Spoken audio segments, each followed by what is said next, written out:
So, not too long ago, it wasn't out of the ordinary for men to be the primary source of income for a family while women stayed home and took care of the kids.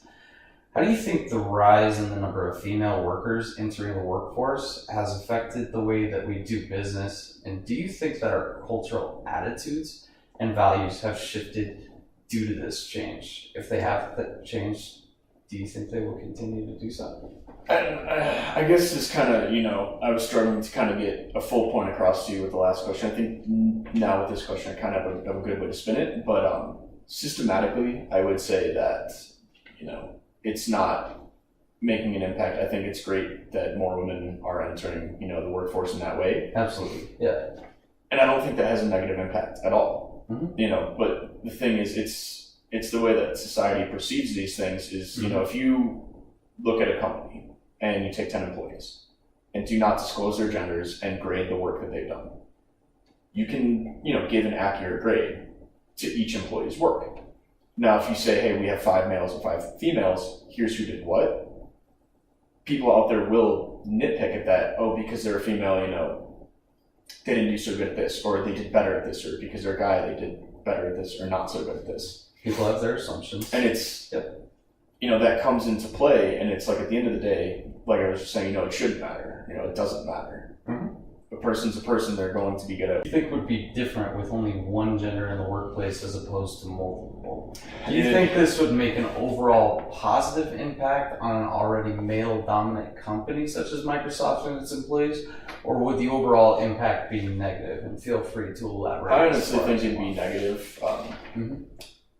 People of the same gender tend to clash a lot, actually, which is weird because the last question I said, some females tend to feel more comfortable working with female. There's often times where a female and a female working together clash, and a male together working clash, and I hear that.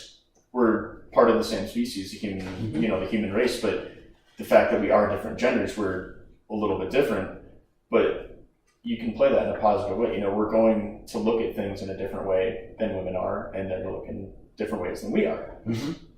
And I think it's great to be able to bring that together and get those ideas, because there's been times where I've collaborated with my female coworkers, and they've brought up points that I would have never thought of. Yes, but I'm old, so let's do it. Okay, Wolf of Wall Street. What are your interpretations of the relationship between gender in the workplace and women receiving lower wages than men? Can you tell me about any cultural values or attitudes that you think may directly contribute to this phenomenon of women getting paid less to do the exact same job? So I'll start off by saying that, the glass ceiling shows that women make, I think it's about 71 cents to the dollar the man makes? 73 maybe? Yeah, I heard anywhere from 70. It's somewhere in the 70s. It's significant enough to take note of. It's pretty significant, and it's bullshit. We were talking earlier that, there's things that girls are maybe better at, or that guys are maybe better, but you can teach them, regardless of gender, to be good at either or. And, I don't think at the end of the day, like I said, it doesn't matter which manager prepared the tax exempt report on Friday night, whether it was a male or a female. They're doing the same work. That same job, they did the same level of work, and it was done at the same, they both did just as well. So why would one be paid less? Yeah. And it comes back to that subservient view that people take on women in the workplace, whereas, they're subservient to men, which, it's not true. But that statistic that women do make less is true. And I think that it's just because of that preconceived notion, because in the past people have said hey, girls are supposed to stay home and be in the kitchen and do X, Y, and Z. Itself is known as an individualistic culture. And you can look at cultures that are more group oriented. They have more of a utilitarian style of interaction, such as the Japanese. Do you think that if we had an even workforce between both genders, male and female, we had 50-50 or relatively the same with a standard deviation of 5%, do you think we'd be having the same conversation if we were in a group-oriented culture right now as opposed to a individualistic culture? Absolutely not.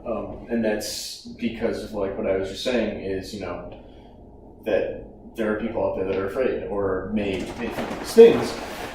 And, you know, if it was 50-50 and if people did look outside the box and say, hey, I don't really care who does this work, somebody please do it, you know, and there was a 50-50 option, this conversation would need to happen. One thing that I'm really focused on is if we were to attempt to resolve the issue of gender roles in the workplace, what fundamental change do you believe would need to come first and why? What steps could we take to reach that point? Are we looking to change people's attitudes about gender roles and other biases, or do we need to change the culture in and of itself first? Do we need to start from the parts, or do we need to start with the whole? You know, I'm going to start off by being fairly cynical with it and just say people need to stop being assholes. I mean, people need to wake up in the morning and look at themselves in the mirror and realize, like, hey, I am who I am. I know the work level that I can do. I know what I need to improve on. And they need to go and improve on that instead of finding ways to blame other people for things that go wrong or things that go right. You know, I think that as a culture, we need to take a step back and really evaluate ourselves and